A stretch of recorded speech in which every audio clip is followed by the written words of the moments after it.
What's up, everybody? Alright guys, I'm going to talk to you a little bit about the plants I've got in my planted tank. Everybody knows this one. It's pretty common, Marimo mossball. You can see in here I've actually got shrimp eggs that are in there, and I got a shrimp. Where'd he go? There he goes. Go shrimp swimming around right there full of eggs. See all the eggs inside her? So she'll actually take those, lay them in there. About 5 days later, I've got little things floating all over my tank, and it's pretty cool. And if you're a breeder like me, this is awesome. Another plant I want to talk about, and we'll talk about unhealthy and healthy.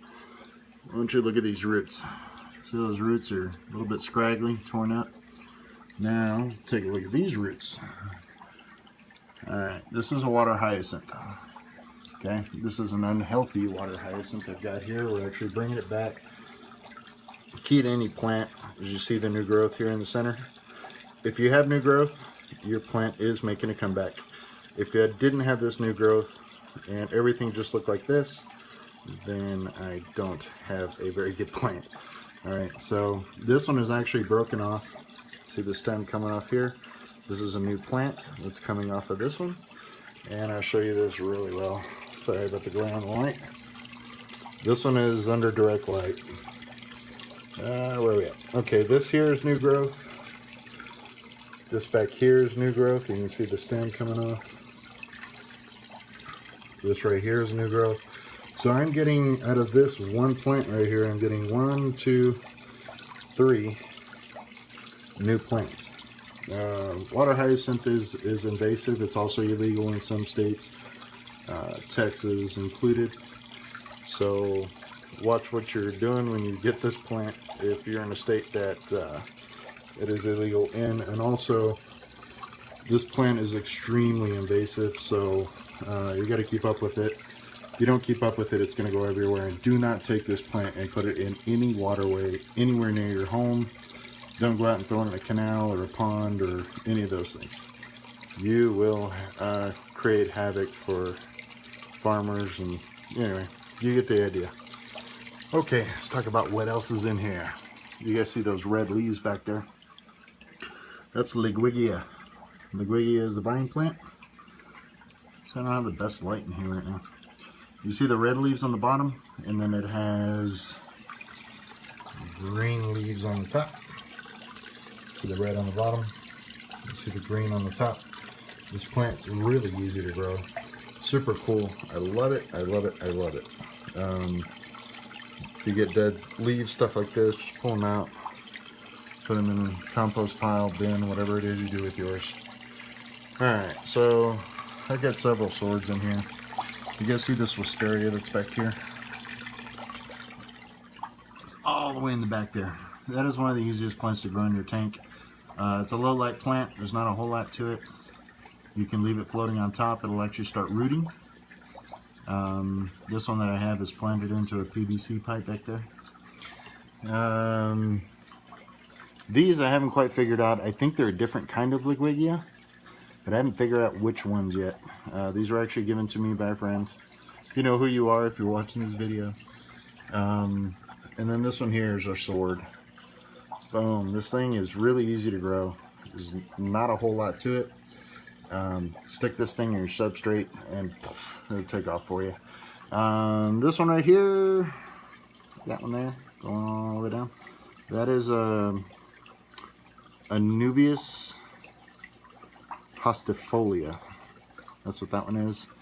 And this one here, the shorter one, this is Anubias frazeri. I'm trying to get a better shot of these leaves for you. I like the frazeri a little bit better. It seems to be doing better for me. I haven't taken these and attached it to the driftwood yet, but that's coming. In the back there, way in it back, I've got some java moss that actually sticks into that PVC pipe. It's too dark for you to see it back there. Java moss is so easy to grow, guys. I mean, just so easy. Put it on anything, stick it anywhere, and the stuff will just grow and grow and grow and grow and grow and grow and grow. It's a really slow grower, but man, is it awesome. You can attach that to anything. you can take for that plastic rock back there, little cave thing. You can attach it to that, it'll grow on it. Attach it to your driftwood, it'll grow on it. Same thing with the Anubias, it'll grow on it. I have just stuff everywhere. It's actually wisteria. I just stuck it in there for right now. I was trying to keep, I was bunching all my plants together because I had all that liguigia just floating up on top. And so I bunched it all together and stuck it in a pot, filled it with rocks just to get it to sit down on the bottom. I had too much stuff just sitting up on top.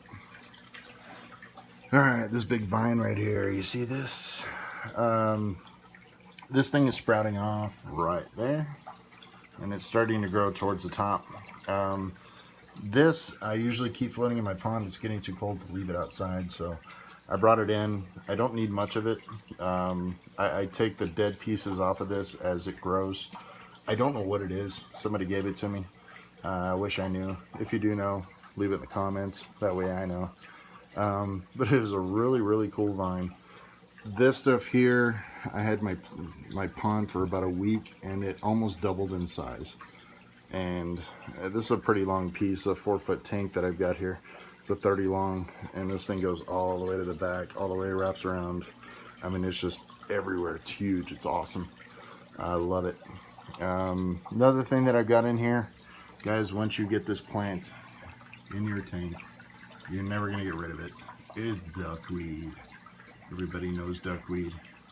There is one way to get rid of it, actually, and that's to put it where you have goldfish or koi, and they are going to kill it, man. They love that stuff. I was like, hey, you know, I'm going to take some, put it in my pond. It'll look cool. It didn't last a day. Goldfish just completely shredded it. So anyway, when I get too much of this, I just scoop it up in a net, take it out to the pond, put it in there, and that's what the goldfish eat that day. So pretty cool. I'm trying to think what else. I did have some water lettuce in here, but I don't know where it is. It's buried under all this water hyacinth. Anyway, guys, just to kind of give you a rundown of what's easy to grow. So far for me, this sword, you can see, is just really blown up for me. I do have fluorite substrate on this half of the tank. That's where everything is buried, on this half, and I don't have anything in the ground on this half. So just, you know, all that black that you see there, that's all fluorite substrate. You get the right substrate. You don't necessarily have to feed these plants fertilizers. No CO2. You guys can see I just run an LED. That's a photographer's light. And anyway, it's that simple, guys. There's not much to it. I'm an amateur when it comes to plants. I'm still learning how to grow them in a tank. Aquaponics is a different story, but when it comes to this here, I'm still learning. Obviously, we all are. When it comes to my pond, it's you know, a little bit easier. And there are so many different kinds of plants, so many different names. I haven't figured them all out yet. It's insane how much stuff is really out there. But if you guys are having a big ammonia problem, nitrate problem, that wisteria that's in the back, you see on the right dead in the center of the screen, it goes down. That thing there is a ammonia nitrate, just I guess garbage disposal, man. It loves it. It flourishes on it. If I was to take this plant and float it up on top of my tank, it would probably double in size in a month. But since I have it sticking down inside the PVC there, it's a little more restricted and it doesn't grow as fast. But I don't know, this thing's doubled in size. I've had it in there for about 2 months now, I guess, and it's already doubled in size. Really good plant, wisteria, easy to grow. I guess I could move this out of your way so you could see it better. There we go. Still got an Anubias in the front of it. But anyway, guys, simple plant to grow. Just trying to give you a little idea of what I've done and been successful with. All the plants that I've got in here, I've had for, you know, over a month, with the exception of the liguigia here. This was just given to me recently, as well as the liguigia back there with the red leaves. But I'm loving this thing, man. I've had this for about a week now, and man, this stuff is just really exploded. It looks beautiful, man. It's red colors. My understanding is with the right conditions, you can make this whole plant red, but I love just the way it looks, just the way it is. The top green, bottom red. It's really pretty. So anyway, guys, thanks for watching. Don't forget to subscribe. We do a lot of DIY stuff. Just kind of wanted to run the old plants with you, let you know what we're doing, give you an update, you know, that kind of stuff. So appreciate you watching, guys. Talk to you later.